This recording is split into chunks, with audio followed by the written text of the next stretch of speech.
Good evening and welcome to Evidence-Based Practice with Children and Adolescents. And I am your instructor, Assistant Professor of Practice, Suki Steckel. And you'll probably see my name as Suki or Susan, but I go by Professor Steckel, I guess, for you guys.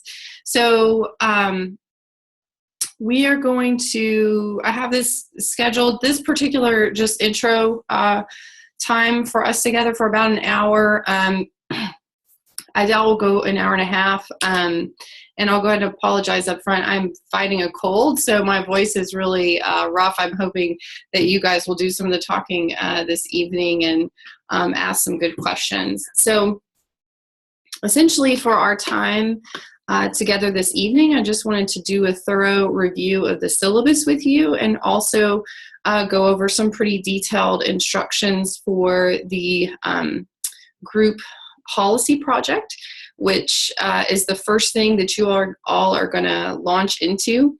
And there's some, I updated the instructions and grading rubric and added a couple of more instructions under the assignments tab, which we will go over in a few minutes. And so that's pretty much it. I do have an additional PowerPoint slide. I think it's in the next week. It's not in tonight's session, but where I kind of go into a little more detail about the policy project as well. So I'll get that up for you as soon as possible because I kind of unpack it a little bit and get into some more detail. I'm really excited about this particular assignment. It's very new. We've never had anything like this before, and yeah, I kind of geek out about it a little bit. So hopefully you all will enjoy it. The students definitely did last semester. So I'm going to go ahead and share my screen and pull up the PowerPoint. If you are have access to Blackboard now, I just posted the PowerPoint.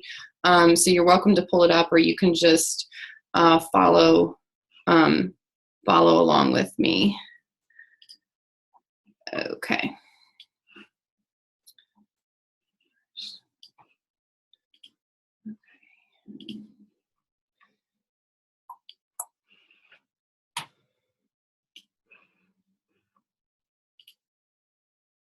All right. Can everybody see that? I can't see you when I have it in this view, so we're just gonna kind of roll with that. But if you have a question at any point when I'm going through these, please feel free to just jump in, just unmute your mic and ask me a question because I can't see if you're raising your hand on the chat screen right now. So I've already kind of told you who I am. I see quite a few people that I've had in classes before. So if I've had you before in a class, this will be a little bit of a repeat. But wanted to make sure you all had a little bit more background about me and kind of why I teach this class. I'm really, really passionate about children's issues, especially children's mental health. You might notice that a lot of the material is mental health related, but I think a lot of you, even if you're not specifically at a community mental health center or in the mental health field, if you work with children, you know, understanding the ins and outs and of course child development, which all of you have had at this point, is going to be critically important to all of the issues that we're going to talk about. But I was formerly the Children's Mental Health Director for the Tennessee Department of Mental Health and Substance Abuse Services. And so I'm really interested in that, in community collaboration and interagency collaboration, public policy, of course, and in neuroscience, which I had probably many of you for 513. And if not, I'm excited to have you in this class this semester.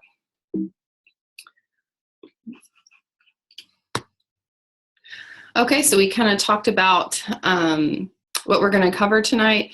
There are some slides on the ecological perspective, which at this point should be review, and some on risk protection and resilience and EBPs in general. We will probably not have enough time to go over all of those, but please review those slides after tonight. So you are on the same page. A few housekeeping things for you all. Office hours are just simply by appointment. I know that many of you all work full-time and have families. If you need to schedule a call or a Zoom meeting in the evenings or on weekends, I'm available to do that in a somewhat limited capacity, but I want to be flexible with you all. So if that's kind of the only time that you could do a call or you have some specific questions, just let me know and we'll make sure that we can work something out. Always email me. I'm here for you. We can discuss assignments, grading, lectures, the readings, or anything else. You've got my response time, as I said in my initial email to you all. It's important that I be responsive to you, and I know that you all are working around the clock, and so am I to a certain degree. And so you should get a response from me. Although I am human, so sometimes I do miss emails. So if you haven't heard from me in a couple of days, please email me back. I really didn't mean to miss your email, but I might have. So just let me know, and we'll stay in touch as needed. And please, don't hesitate to contact me if you have questions or any, specific issues. And absolutely, just a quick note again about the group work. I talk to students sometimes that have amazing experiences in groups, and then I know that some students sometimes struggle with group projects. So if you happen to find yourself in a group, whether you are the one who is struggling or you feel like somebody else in your group is struggling, please do not wait. Your group project is the first assignment that's due in this class, and so we don't have a lot of time or wiggle room for things to go awry. So please contact me so we can all get on the same page, and I can help you guys brainstorm ideas for addressing whatever issues may arise. Also somewhat different than, although you may have had this in some other classes, each group member is responsible for submitting a group evaluation. And some of your individual grades are somewhat dependent on that individual group evaluation, and we'll talk more about that when we get to the assignment. So that's something I take really seriously, and I know is really important for you all to have a good experience. So I'm here to support you individually, but also your group as a whole. So our course sessions, as you have seen, they're outlined each week on Blackboard. So there will be lectures. Some weeks we may not have an actual PowerPoint because there may be a film, or you may have some podcasts. But usually for each week there is a PowerPoint that you will see. Most of the time they're not recorded. Sometimes I've had quite a few guest lectures. If I can get them, I have some ideas for doing some interactive guest lectures via Zoom this semester. Depending on people's schedules, we'll see how that works out. But if not, we will rely on some of my past guest lectures, which have been absolutely fabulous. And so you may have already seen some of those posted online. So sometimes we'll have that as opposed to having a separate lecture. We'll have some interactive discussions, a little more, later rather than tonight. But we will do that via Zoom, and then there are some videos, and there's at least one film and readings each week.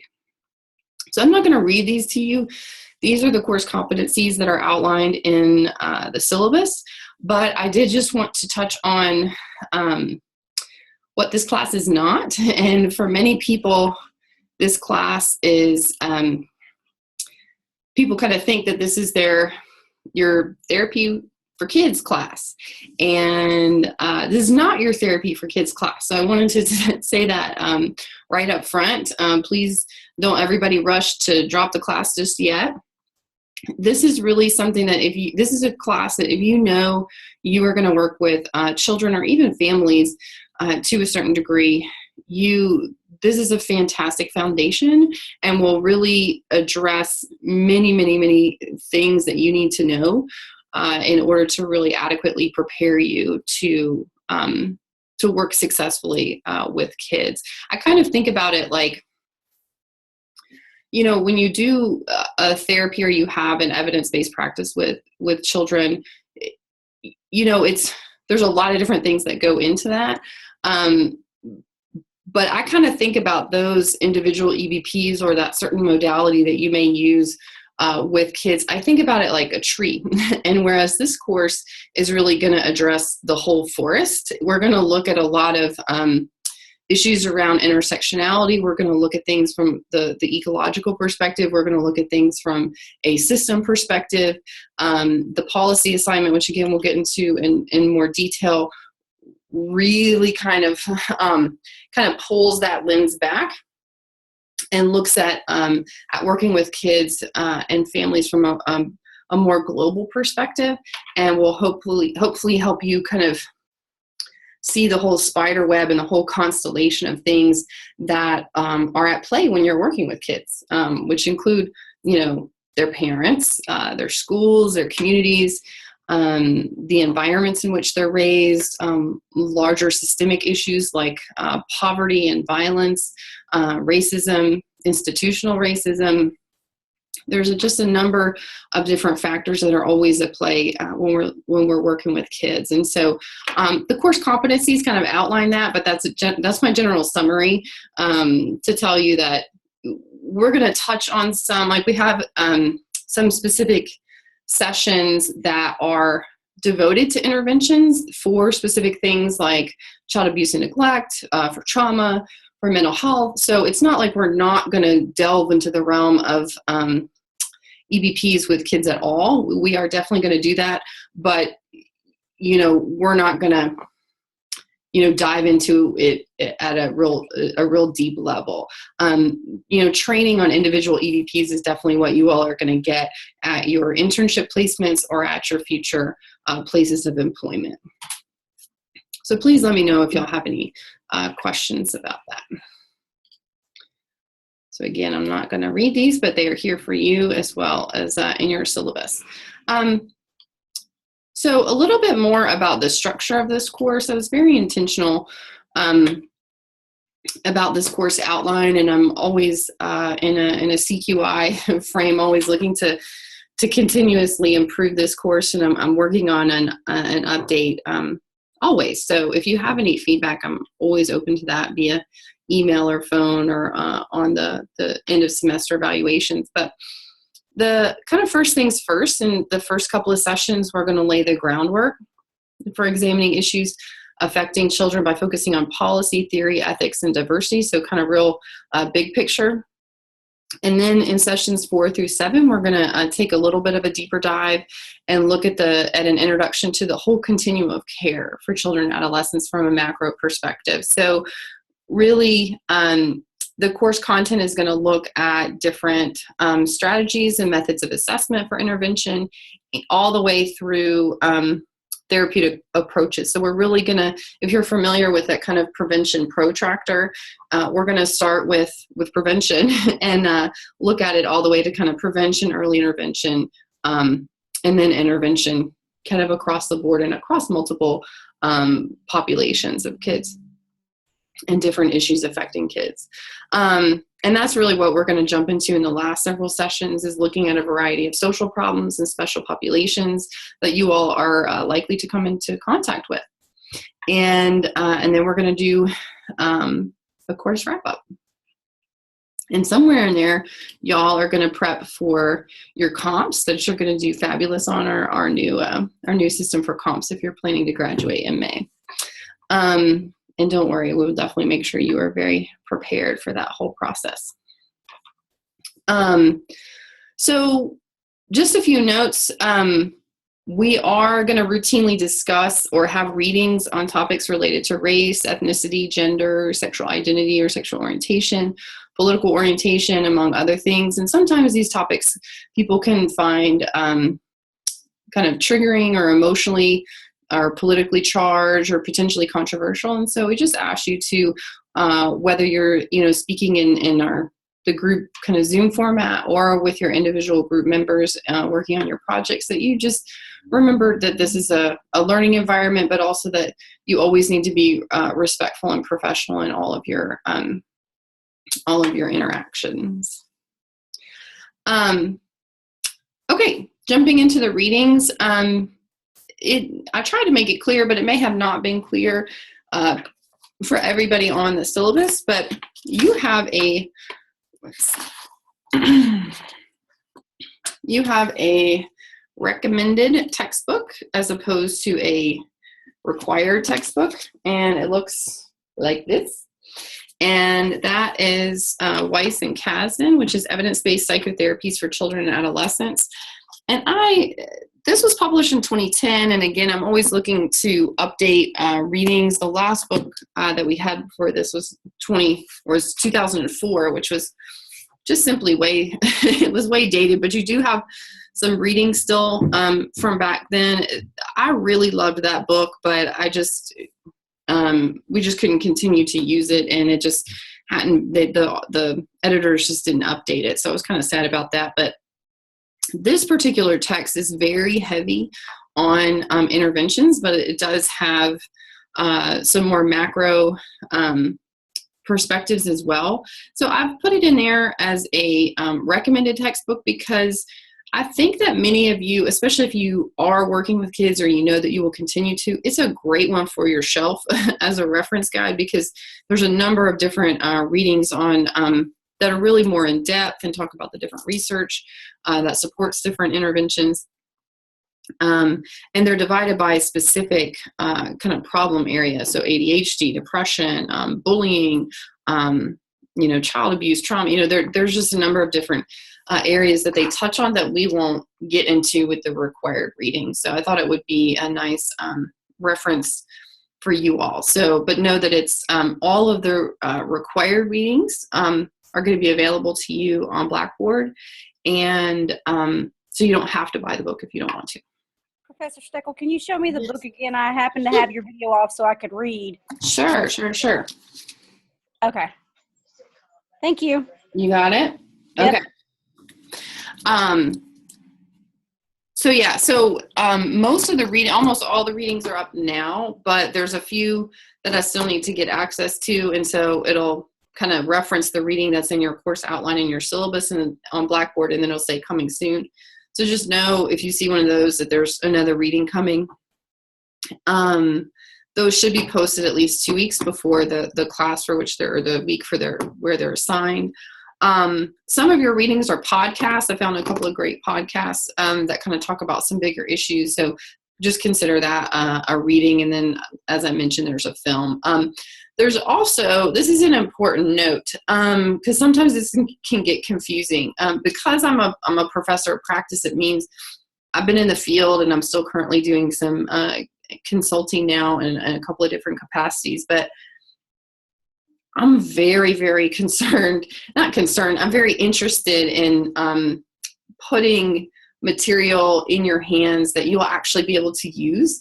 I love digging into the research. I love looking at all that. But at the end of the day, how are you going to apply that? That's really why you're here. This is really, an MSSW is really a practice degree. And so I'm giving you a lot of practice information. And I'm going to go over that in a little bit more detail when I jump on to reviewing the Blackboard site. But what I wanted you to know is that there's a number of different websites and online resources that are on Blackboard. I do not expect you to, download and read every single word on all of those different resources, unless they're under the required listing. But most of those you can see here, it said, I will make a notation. So I may either have a folder or I'll have a list saying all of the links below this, this line are for review and reference. And so it's kind of one of those things you may just want to do a quick scan of that website and maybe put it in your favorites, or, actually download all of the training material that's on there. And things like that. I will update some of those as we go along. I actually just saw that there was a free training for people who are working with adolescents with substance use disorders, and I just found out about that. So I'll probably be either forwarding you an announcement or posting that under the training resources link. So just know that is, I'm always kind of working on those and trying to get that information in front of you, but I don't want it to be overwhelming or confusing to you in any way. So I tried to really delineate, what was required, and therefore will be on the 5 quizzes, and then what is really just for your reference as a practitioner. Does that make sense? Do y'all have any questions about that? No. Okay. Okay, so let's talk about grades for a minute. There are 3 components to your grade, and these are outlined here. They're also outlined on your syllabus. And this, the first one, as I mentioned, is this policy group project. That's 20% of your grade. You all are responsible for self-selecting into 4 groups of 6. 6 can be a lot, but I also know that sometimes, we have students that drop out and things like that. So I kind of figured it would be better to go higher. Also, it's a lot of work and it's only 20% of your grade. So I thought that was kind of a way to even it out a little bit. Excuse me. But there are some additional instructions that are posted under the discussion board. I set up a forum for you all to go ahead and put some personal information out there about what you're interested in, what federal policies you want to talk about, and in that way you guys have some have a space to see what other students are interested in, and then self-select into those groups of 6 just via that discussion board, and then email whatever you need to do. There are some due dates listed under the discussion board as well as under the assignments tab, and the first of which, go ahead and mark your calendars, is this coming Friday. You need to just go ahead and post who you are and what you're interested in. And so it's very simple. I'm interested in looking at child abuse and neglect, and I want to dive into CAPTA. So I mean, it's kind of one sentence, or whatever you want to say about that. You don't have to be really verbose, just really get the information out there. And so that is due by this Friday, January 20th. Again, that date is on Blackboard. And then due by next Friday, the 27th, is for y'all to go ahead and self-select. In past experience, this assignment is pretty in-depth, and it's due March 7th. So I want to make sure that you all get in your groups really quickly, and so that's why I've gone ahead and set those due dates out there. So you just need to let me know by next Friday, January 27th, what the composition of your groups are. So what that looks like is just emailing me and copying all your group members and just giving me a list and telling me who you are, and this is your group of 6. If y'all have problems and like you can't find a group or something like that, I don't anticipate that that's going to happen, but please email me or put a question under the discussion board or something like that. Just let me know, but we definitely need to get those groups finalized as quickly as possible. So you have an assessment paper, which is it's due towards the very end of the semester. We will talk about that assignment in much more detail later on, but it is an individual assignment.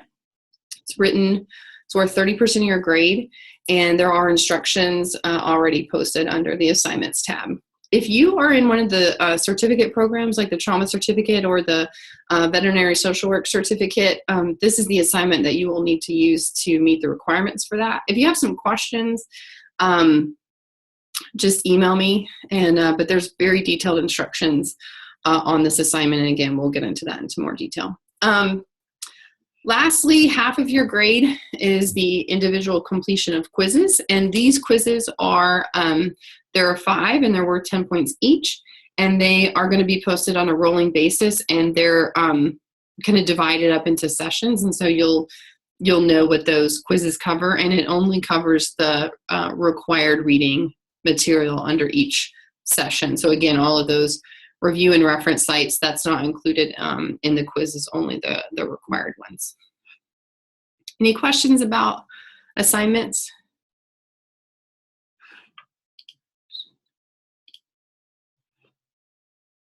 Oh, there's instructions about what the quizzes are under the quizzes tab, which I think is available. I just don't have the quizzes. I don't have again, I'm posting those on a rolling basis. So they are multiple choice. There also may be some short answer. And, but yeah, they're generally multiple choice or true, false, or something like that. Okay, good question. Okay, a couple more things. Grades will be back within 2 to 3 weeks of when they are due. Barring some kind of catastrophe, I really try to turn those around. Sometimes things do get a little crazy in the spring with the legislative session, but that is my intention, as my goal. Big deal here. Assignments will be strictly graded by the rubrics provided for each assignment, as well as the group evaluation form for the policy project. And yeah, so the rubrics are there. When you get your grades back, they're actually on the rubric form. That's how I have it set up. So you may have used rubrics in other classes, and if you've had me before, you've probably had a rubric of some kind.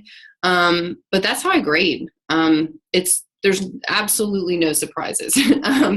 So if you have any questions on the front end, or you don't understand something that's on the rubric, absolutely contact me and let me know, and we'll make sure that you have all the information. Excuse me. One of your assignments for the assessment paper involves watching a movie.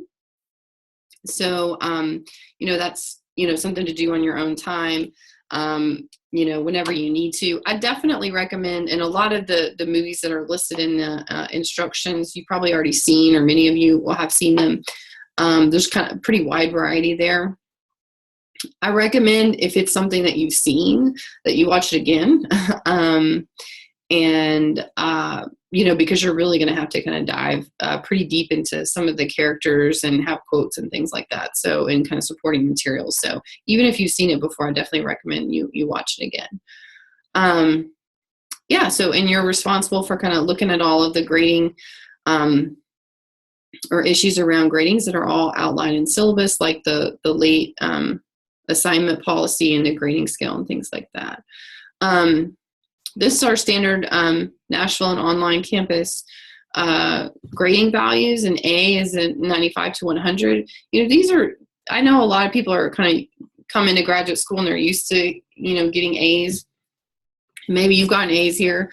I'd love it if you got an A, but just know it's hard. It's 95 to 100. It really is excelling and kind of going above and beyond and having consistently high quality in all of the varied assignments that you all submit. So if you have any questions about these, let me know, but these should be pretty familiar to you by this point. Couple of things about writing. This is graduate school. Make sure it's coherent. Make sure it's clear. Make sure it's in AP8 format. And absolutely make sure that you adhere to the rubric. This is not optional. The rubric is not a guide. The rubric is a mandate. Clarity is the most important feature of academic writing. We don't have to get all, verbose or, use big words and things like that. That's okay. Simple, direct language is always best. And definitely don't, overquote. You definitely can, obviously cite as you need to, but, keep those quotes to a minimum. I really want to know what your words are. There are some great handouts on APA style of writing tips, especially around quoting and paraphrasing.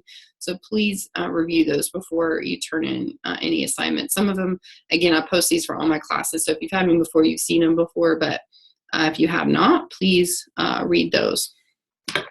Plagiarism, not going to dwell on this, but every written assignment will be actively monitored for plagiarism at the university, and myself personally, we definitely take this seriously. So if you have any questions, just let me know, and we'll talk through that. I can even work through some specific examples around kind of directly quoting and things like that. But again, those handouts probably answer a lot of the questions that you have. Purdue OWL, I'm sure many of you are familiar with this website. It can be a big help for avoiding this issue as well. But again, please let me know if you have any questions about this. Okay, I'm going to stop here. I'm going to touch on this really quickly, and then we're going to move to a conversation around the, my voice holds up. I feel like it's going pretty quickly here.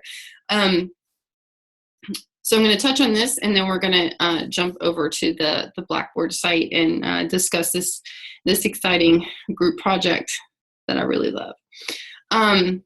So who all, I know that it's written here, but I'm going to stop share real quick. So who all can tell me, so I can stop talking for a moment, and also because I want to hear from you, who all can tell me more about the ecological perspective that good old Bronfenbrenner gave us in 1979, and tell me a little bit about what those different levels are. They're part of what make us social workers, is that we look at this, we look at the world through the lens of the ecological perspective. And so who can tell me the difference between micro, macro, and meso level issues? Who can give me some examples?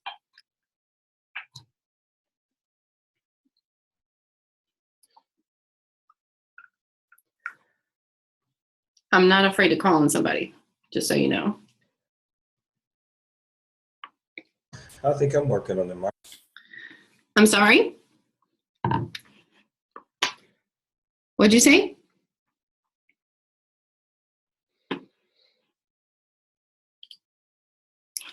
Okay, well, we missed that person. Who can tell me what the micro level is? If you're working at the micro level, what are you doing? You're working one-on-one with the person, so like individual therapy. Yeah. And so what are some ways that you might be working with the individual, and like how might you think about it? Like what would you want to know about that person if you're working at the micro? Biosocial psych. I'm sorry, Jimmy, is that you talking? Yes. Okay, what did you say? Let me see if I can turn this up. There. Okay, we do a biosocial psych during our intake. I work with homeless and neglected women and children. Uh-huh. And I want to know what brings them into our facility on this day. How did they hear about us? How long have they been homeless? Are they considered chronic homeless? Those are things we do on a micro level and bring them into our facility. Yeah, so you might want to know, like, kind of maybe what are some of the psychological, the individual characteristics and psychological aspect to, you know, how they're in their current situation, or even what they think about their own situation. Well, we do a biosocial psych on all the intakes when they come in. Right. So that's a great example.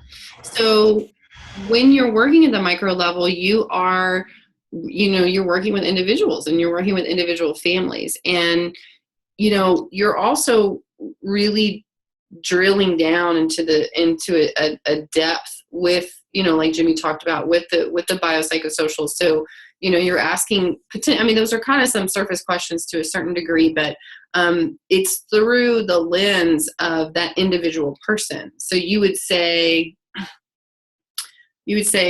Susie, you know, tell me about how you're feeling today. You know, you're going to look at the world through Susie's eyes.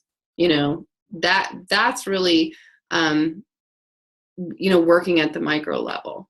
And so, yeah, absolutely. The micro level does include the family. So it's all of that kind of, you know, that most individualized perspective on the world. So you're going to look at those family factors. You're going to look at those relationships between the child and their parents, or some of those family dynamics. It's absolutely working on the micro level. So who can tell me a little bit about the meso level, which is one of my favorites? Isn't that the group level where you're working in small groups together to kind of develop ways of coping and having them understand that they're not alone, basically? I mean, that's that's potentially one way to look at it, but there's some other dimensions. There's some other levels. Yeah, absolutely. So looking at communities, looking at organizations, looking at schools.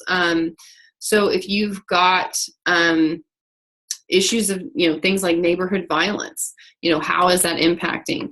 Poverty, we can see, poverty is one of those things that actually kind of stretches across all the different levels because it has very individualized issues. How do we think about poverty?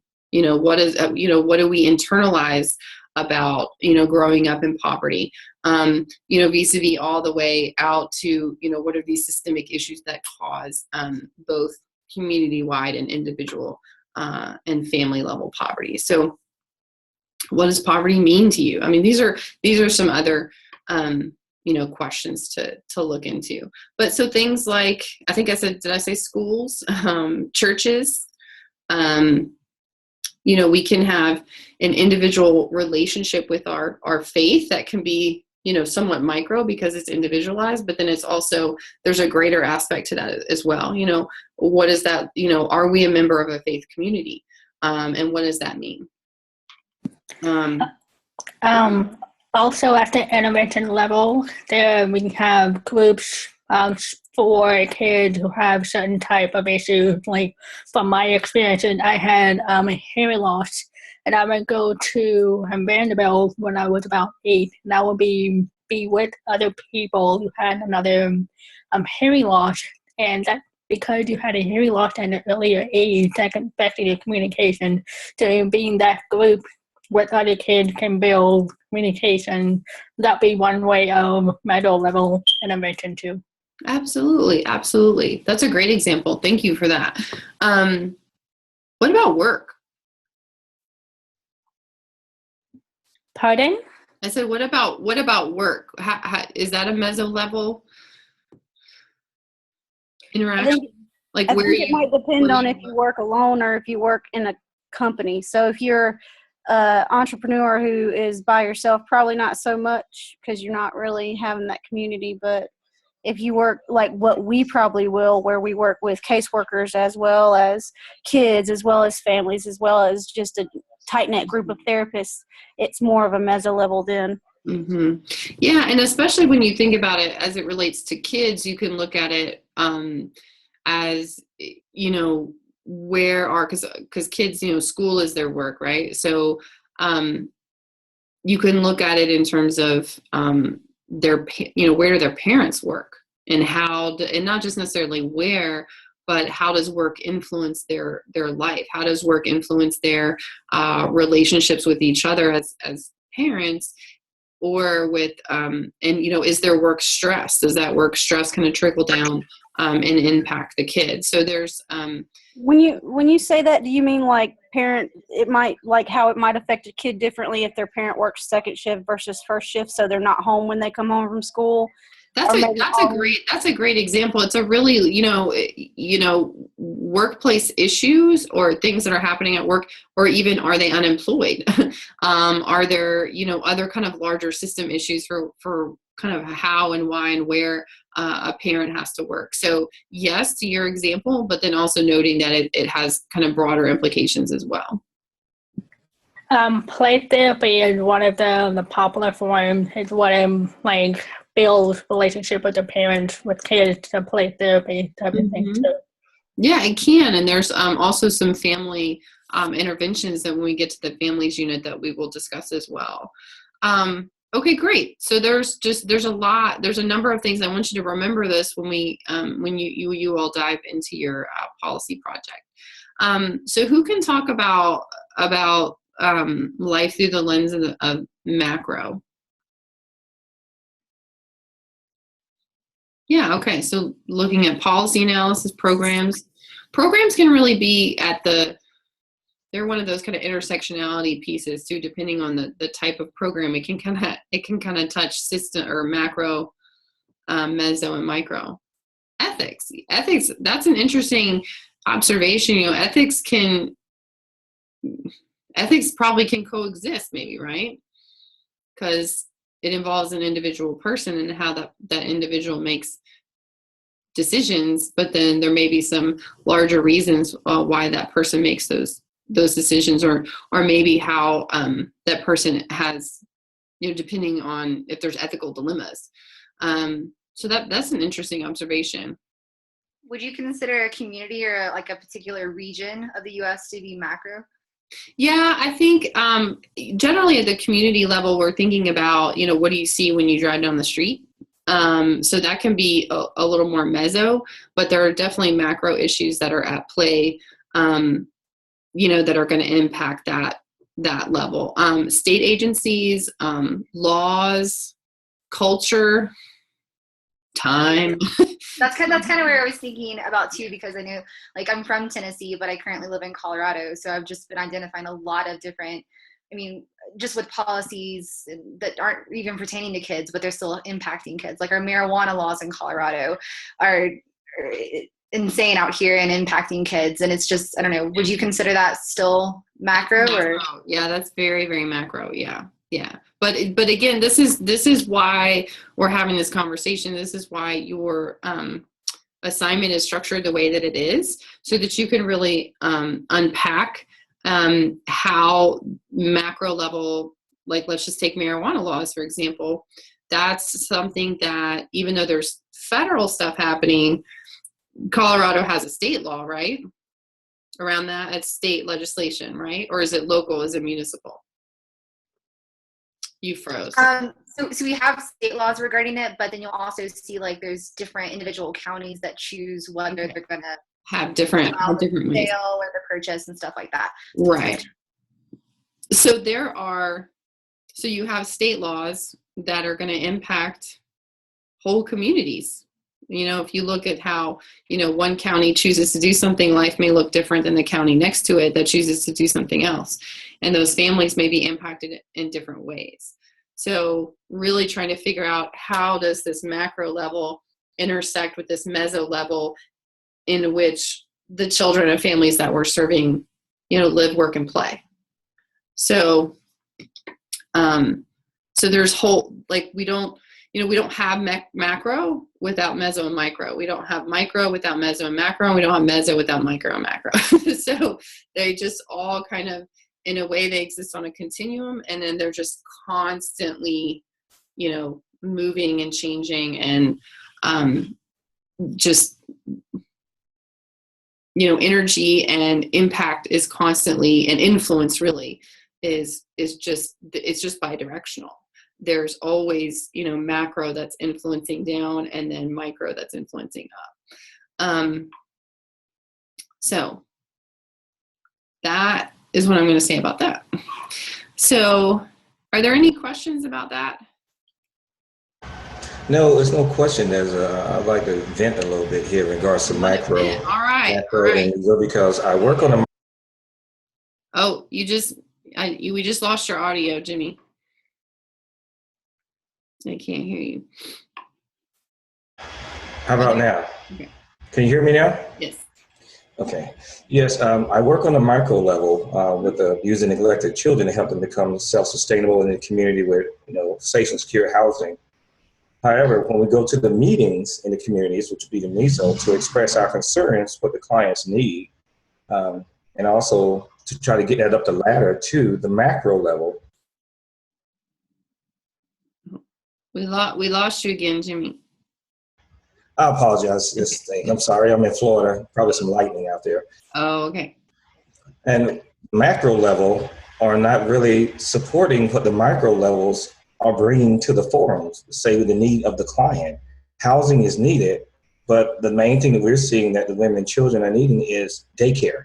Mm-hmm. And they're not finding any money. Mm-hmm. Yeah. So when they move out on their own, they need daycare, and they're ending up back into the shelters because they cannot afford daycare, but they have housing. Right. So that's 3 levels right there that when you say the intertwining, but they're not really listening to the people working face to face, the micro level workers, which are us. Mm-hmm. And that's, excellent example. And I think that we can find, that issue is specific to vulnerable, women and children at, when you're really looking at housing, but I'd say you can see a similar issue across child abuse and neglect. You can see similar examples in the mental health field, substance abuse field. There are so many times that our policies are backwards. Our policies may not make any sense. Our policies may not adequately address the social problems. And so it's like, and a lot of times it's because the people who are making the policies or writing the laws, even at the organizational level, don't have a full understanding of what it really looks like on the ground. So you have this kind of law, you have this major gap between what's really happening, what's needed, and then what's available. And then conversely, you have all these people who are saying, hey, listen to us, we're trying to get, this update, we're trying to get this additional service, these are really what the needs are. And then people at the top not listening. And then conversely, you have basically, policies in search of a problem, right? We have a bill that was just introduced in Tennessee that talks about defining mother, father, and husband and wife, which, depending on how you look at it, is kind of is a policy, is a law in search of a problem. It's kind of, do we really, we need somebody to define a term for us. So just think, one of the ways that I'm going to ask you to analyze this policy assignment is thinking about archery and thinking about, everybody knows what a target is. Even if you just go to the store, Target, it's a target. You've got this circle, and then you've got these different layers, and then you've got your bullseye in the middle. So if you think about that bullseye as the social problem, so homelessness, domestic violence, child abuse and neglect, trauma, poverty, whatever that social ill is, that's the bullseye. Think about the arrow coming into that target. Think about that arrow as the policy, whether it's state policy, federal policy. Think about that as the arrow. So when you're doing your analysis, you are going to be telling me, your group is going to be deciding, how close does this legislation, does this arrow come to hitting that bullseye? How much does that, and to what degree, to what extent, to what depth and breadth does this federal or state legislation, or you have to talk about federal, state is optional, but to what degree does this federal legislation address the social problem and specifically connect with the target population, which should be children and adolescents in some kind, should be one of your examples. So think about it that way. And I think that Jimmy's example helps us understand how you've got this social problem and you've got these kind of policies or laws out there and funding attached to those, which is another layer, and that it's off target. It's missing the mark. It's not addressing the problem. Or maybe it's addressing the problem, but only for a small portion of the target population.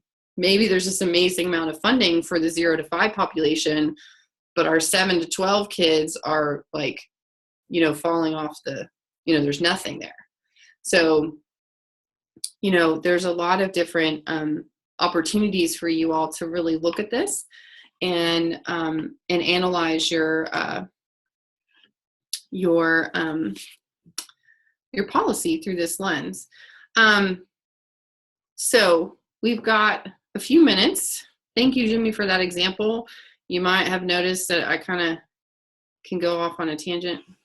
I'm a little bit, it's not too tangential. All right, I have to find,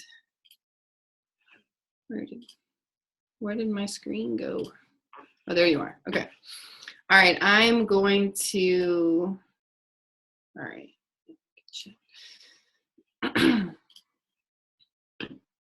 All right, I'm going to go back to sharing the screen a little bit, and I'm going to go to the assignments tab. If you look under this, I have more information about the final group members. You must email me by the 27th. And then you have a project outline that's due by February 7th. The reason that you have an outline, and I don't want y'all to stress about this because I promise you that this will save you time in the long run and it will be a great outline for your paper, is, and the information for your project outline is here. The reason that I want you to send me these is because if you can't answer these questions, then you can't complete the assignment. And it's 4 weeks before your assignment is due. And I want to make sure that if you have any questions, or if you're struggling to really identify this, or if it's not, the dots aren't kind of readily connecting between these things, that we know that sooner rather than later. And that I can go ahead and give y'all some feedback and say, ace in the hole, you got this, go forth and prosper. Or I might ask some follow-up questions. And so you'll just email me a simple outline. It's probably going to be about a page. You can just do it in outline format and just answer all these questions. Here, when we send this, is that everybody in the group needs to send it, or just one person? it's going to be a group submission, but just obviously I don't need 6 different emails of the same thing. So just elect somebody to email it. Yeah, just designate a person. But if you could though, do a CC to all of your group members so that I can just do a reply all and then give the feedback to everybody at the same time. That would be really helpful. Good question. Okay, so let me go ahead and open this. If you downloaded these assignment instructions before, these have been updated, so please make sure that you use these. The last ones were from last semester. Oops, sorry, I didn't change that. Ignore that. It's 6. You all will have 6 people. So one of the things I wanted to touch on is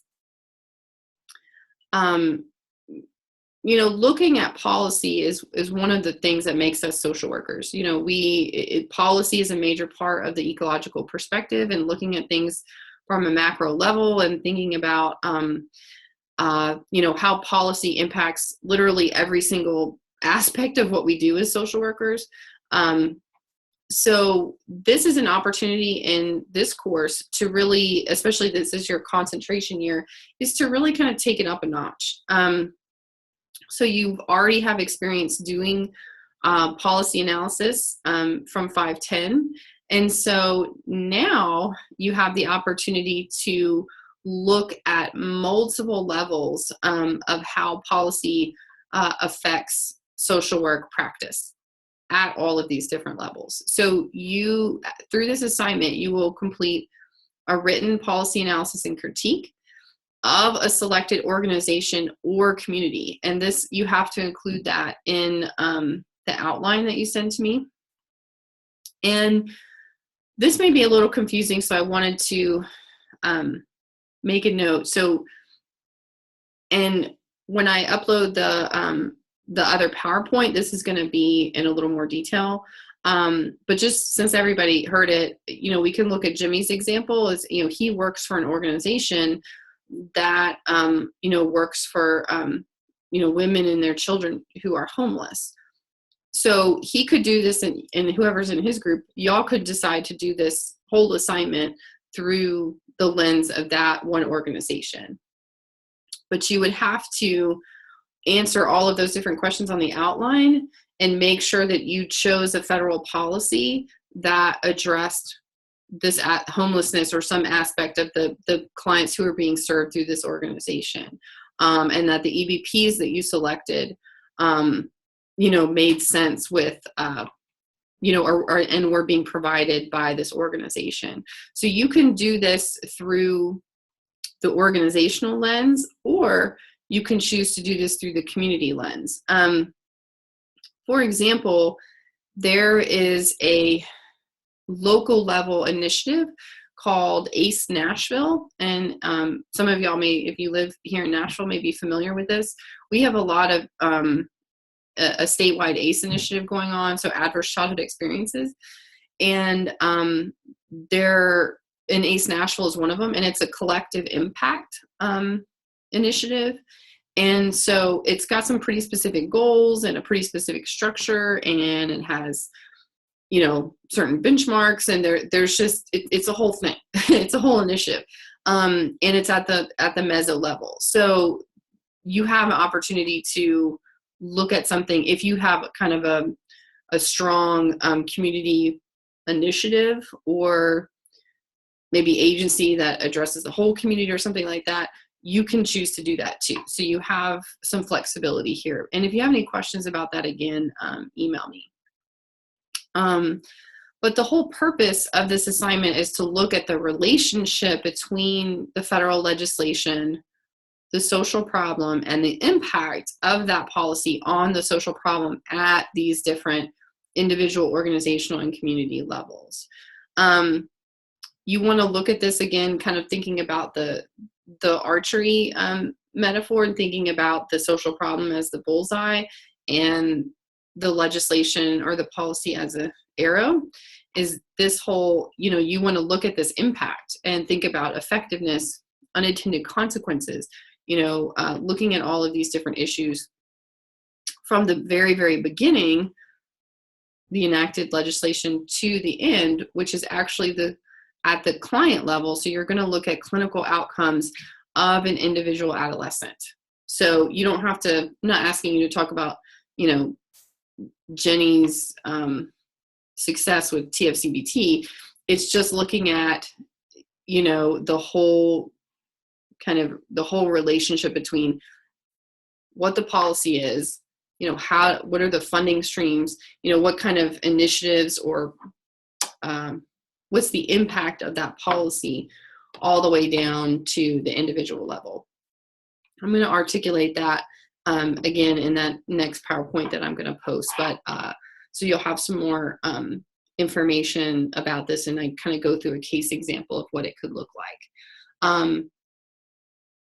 So it's a pretty exciting way, when you think about it, to really understand how policy is impacting your daily work. Because most of you all who are micro, most of you all are working with individual people, and you're, having to do things like measure their clinical outcomes. And there is a reason, I promise you, there is a reason why you are being asked to do that. There is a reason, there is some policy somewhere and some funding mechanism that is driven by policy that supports you in your job in that clinician's chair every single day, and why you're kind of going for those outcomes that you're going for.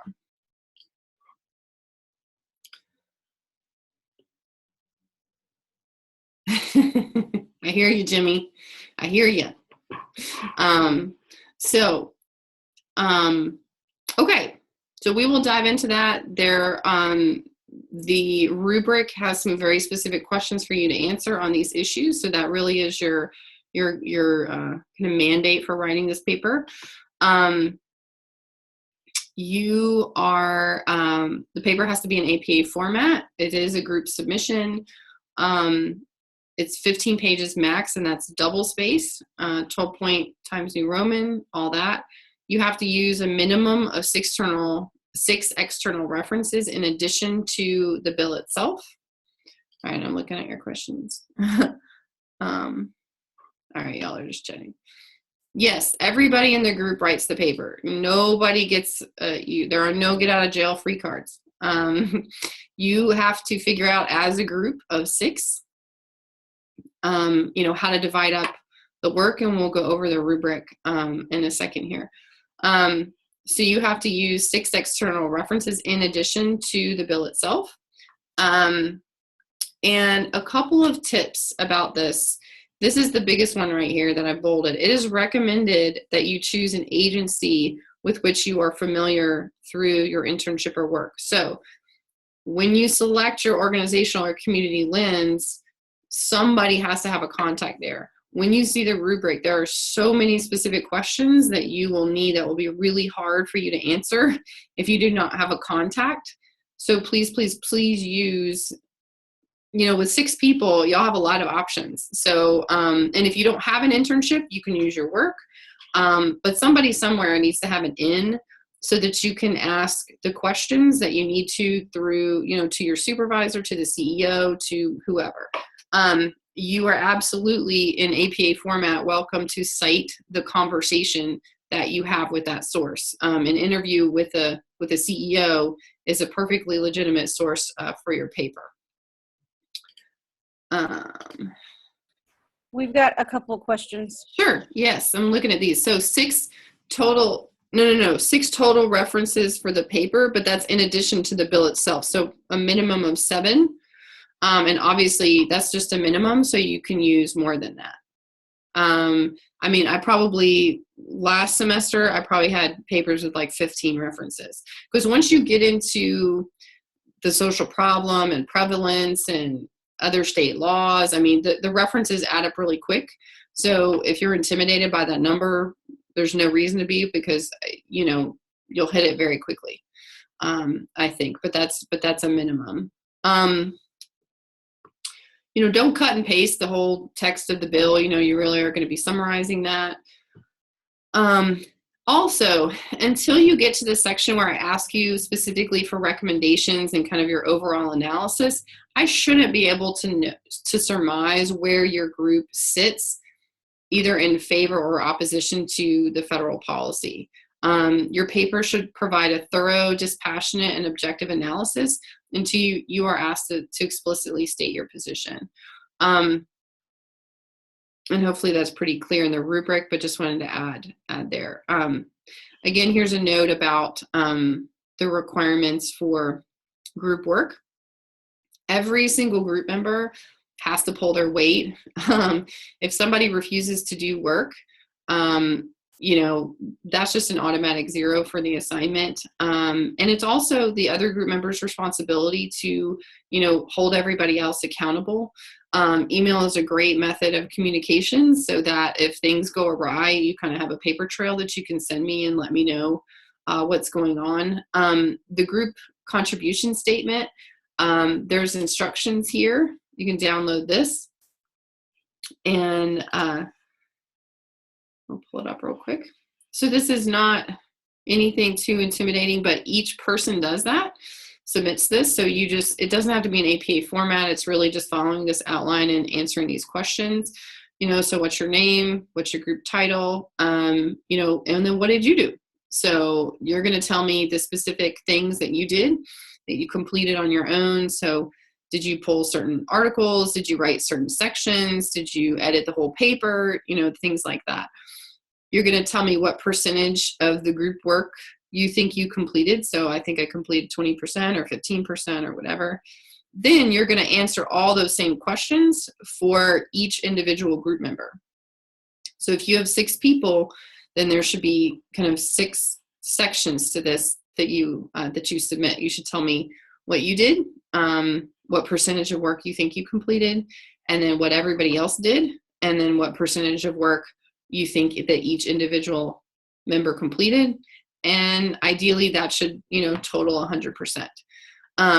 I will review this, and I will, if needed, if there's major discrepancy across group members, if things are really wonky, don't be surprised if I call all y'all together and we have a Zoom meeting, we talk as a group, or I send you an email as a group and ask questions. But, I expect these to be, pretty consistent. Everybody in the group should know what each other did. This should not be a surprise. But all of this is here. This is an accountability tool for me to hold each of you accountable, but then also for you to hold each other accountable. So if somebody's not pulling their weight, be professional, be respectful. That's the expectation for all of you. And one of the things I've seen, because, we love people, we are social workers, and we like to help people. And sometimes things happen. Sometimes people get sick. Sometimes there's a death in the family. Sometimes there's, a child gets sick, a new work project happens, there's always something. But even when there's something, every single group member still has to do what they said that they were going to do. And sometimes what I've seen, and this is what this process is hopefully trying to avoid and give y'all some tools to work with around, is you should not be in the position of somebody having an issue, not completing their work, and then everybody else has to complete their work. That's really what we're trying to avoid. So if you find yourself in that situation where somebody's really having an issue or is not being responsive or is submitting work that just doesn't hit the mark and just kind of has to be rewritten, that's the level that you all need to be contacting me in advance and letting me know, and just keeping in communication with me on that. So I take that very seriously. And again, I have the right to assign individual grades based on your evaluation of your own performance and your other group members' evaluation of your performance. So I'm going to stop right there. Are there any questions? I don't think you saw mine. I asked if it was okay if we divide the paper into sections and then have someone bring the paper together to make it flow better. So like everybody. Absolutely. Absolutely. I am not here to micromanage your process. So there's going to be 4 different groups of 6. Y'all could have 4 different, ways that you divide that up. Typically you do different sections. Makes perfect sense. You're just definitely, I agree, going to want somebody to kind of go through and make sure there's the same voice and that it's polished and that there's all the citations are correct and all of that kind of stuff. But absolutely you can have different sections. It's just, and again, it's up to you. Y'all are leaders. Every single person here is going to be a leader, and y'all need to each group can have their own norms, right? And you can decide, what value something has. So somebody, whereas, one group may say, okay, we all do 2 sections or something. One group may say, okay, 5 of us are going to do 2 sections and one person is going to do 1 section, but then they're going to go and compile the whole paper. So you have the flexibility. I'm not going to micromanage that process for you. You just need to work together and figure out so you have shared expectations. That's really just what's key, is that everybody is on the same page and knows what to expect. It's when people have, I think, different expectations or different standards, especially sometimes, that things can get sideways pretty quickly. So having those conversations up front, I think will help you, especially with so many people, I think will help you avoid problems down the line. It's a good question.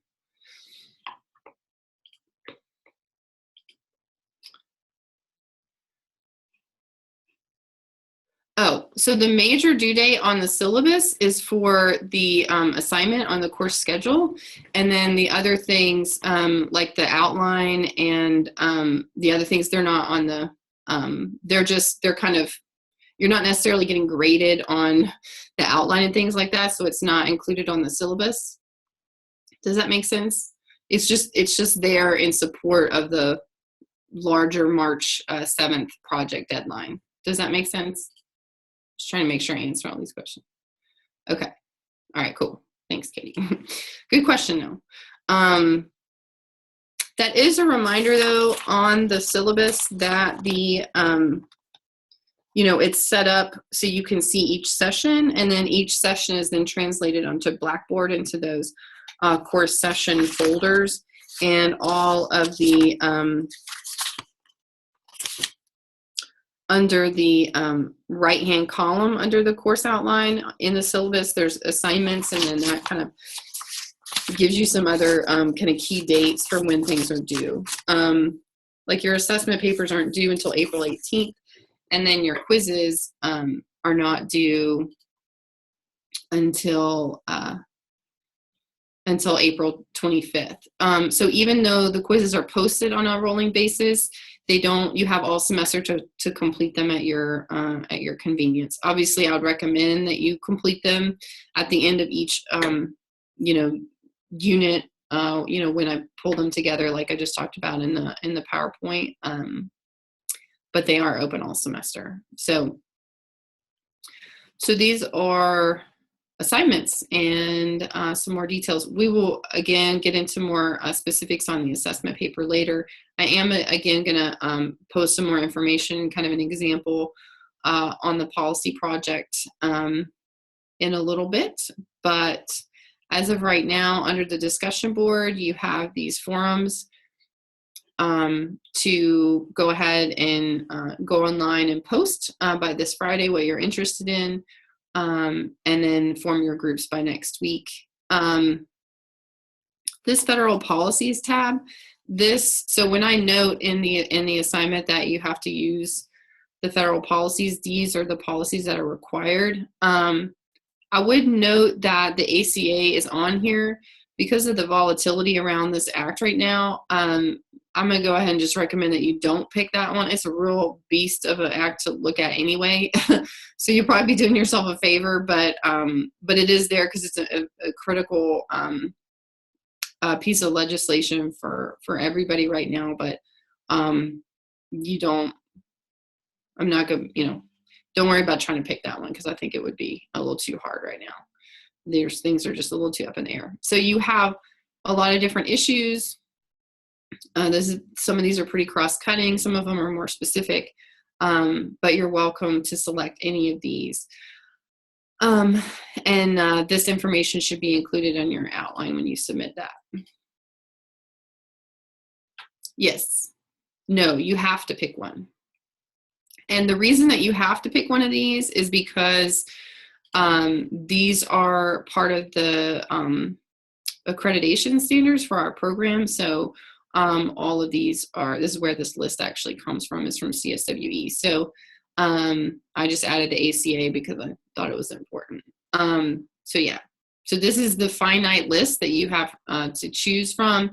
If by some chance there's another piece of legislation, I mean, I don't want to be too crazy about it, but if there's something that you all feel really passionate about that you know of on the front end that you're very familiar with,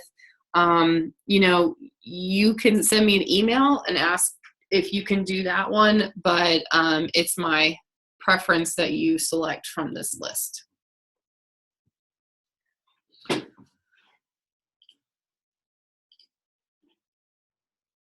Yes, and these are for the group paper. Yes.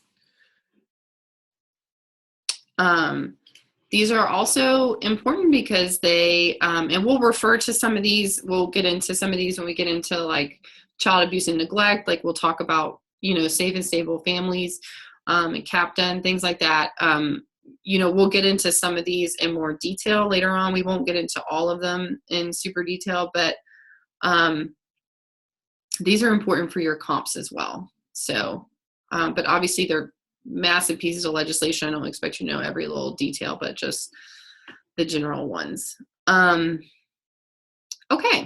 I'm noting that it is 7:15, so I want to go ahead and wrap up and see if there are any other questions. Oh, I did want to go over one other thing. So all of your course materials are under the class session materials. Hopefully you all found this, but this mirrors the syllabus. I will update these a little bit for each week. I try to update the PowerPoint, so if you don't see a PowerPoint, it's likely that one will be posted at the beginning of the week for that session. But everything is included, all the readings and links to podcasts and links to information are here. Also, the writing resources are here, I referenced that you need to review, and then the training resources. This is I've spent a lot of time trying to put together some good links. A lot of them, this one right here, okay, this is a zip file, and it contains, personally selected for you, I do want to note, by one of our graduates a long time ago, who used to oversee all clinical services for children and adolescents for the largest community mental health center in the country. She pulled together a number of children's mental health resources, including some information for specific EBPs like trauma-focused CBT, seeking safety, a couple of other ones. And so this is like, when you click on this and download it, it's hundreds of, well, at least over 100 documents for you to sort through. This is practice material that some of you may be interested in. And so it is there for your benefit and your reference. And there's just some other kind of tip sheets and information that I've kind of collected over time. But yeah, so that's pretty much it.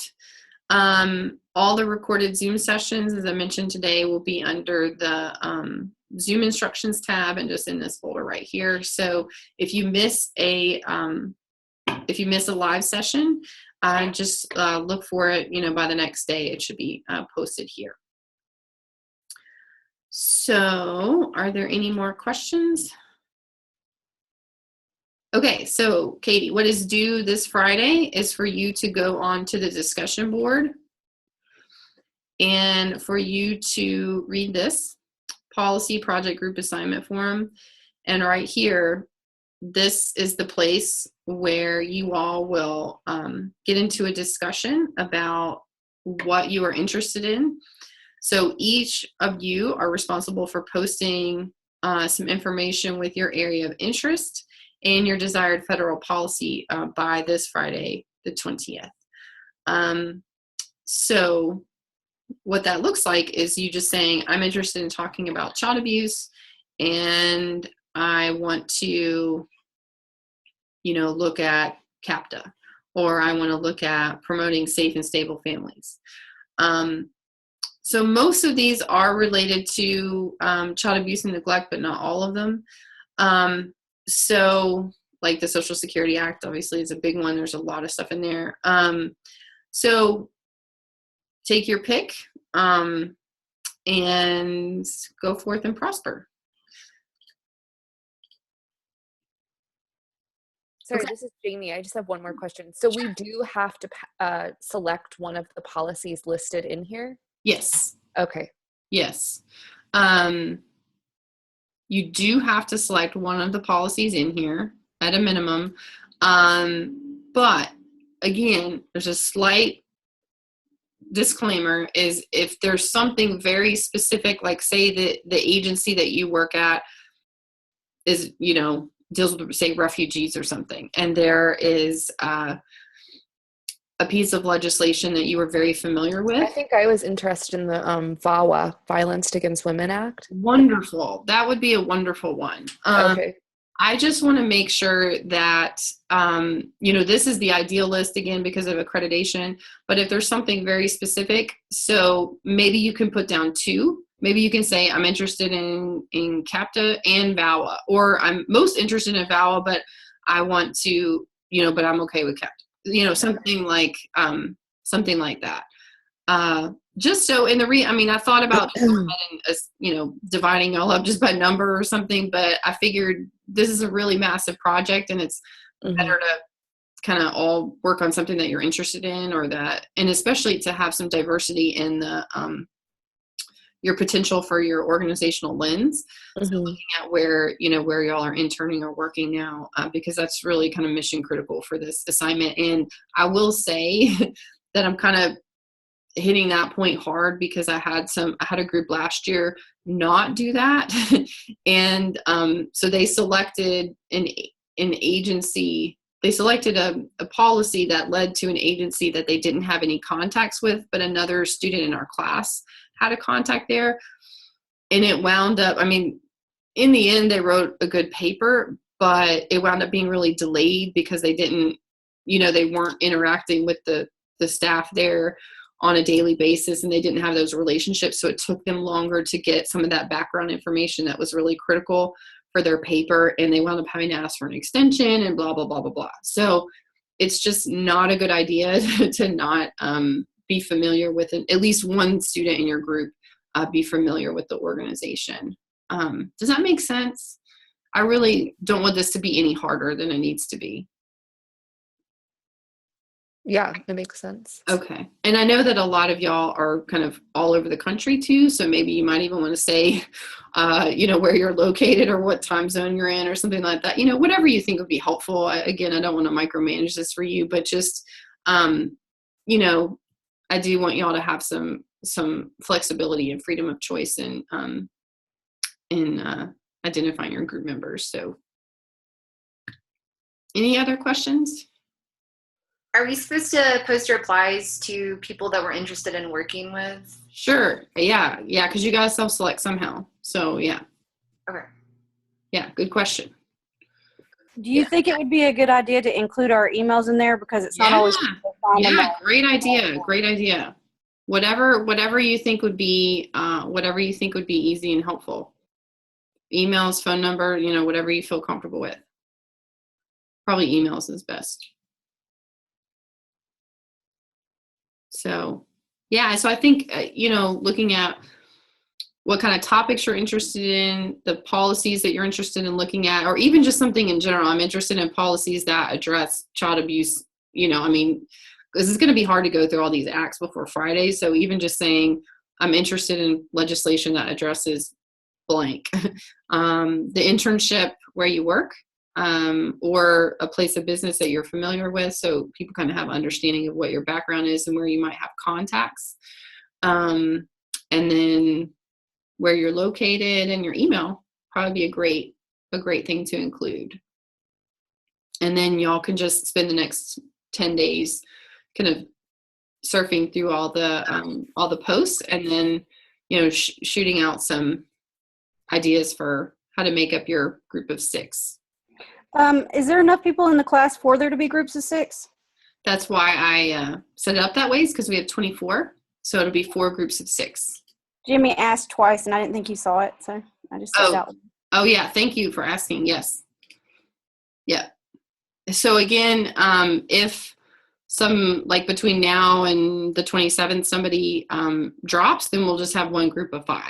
So, but just shoot for 6, and then I'll kind of look at that on my end. And I'll try to, kind of go on there next week and just see how y'all are doing. But if things are getting overwhelming and it's not working or something, just email me and let me know. Email is definitely the best way to get in contact with me.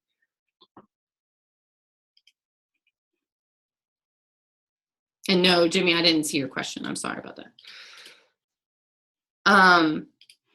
Okay. Any other questions? Discussion board is your friend. You also have a forum here for general questions. So, obviously if it's something that I can do, just email me directly. But if you think some other students could answer it, or it might be really important for everybody to know, feel free to post it here. You'll definitely get a faster reply if you email me though.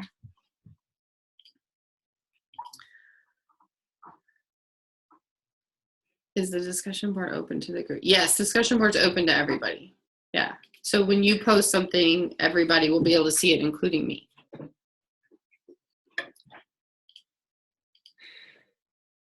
Okay. All right, good. Okay. Any last questions? I'm really excited to work with all of you and to learn from all of you. Just a little plug for you online students. I have taught many online classes over the last little bit, and some of my absolute best papers and best group work has come from your cohort, from my online students. So I'm super excited and have some high expectations for y'all. Okay, so I look forward to hearing from you, and I am excited to hang out with y'all over the next semester, and we'll be in touch. Thank you, everybody. Bye. Thank you, Professor. Good night.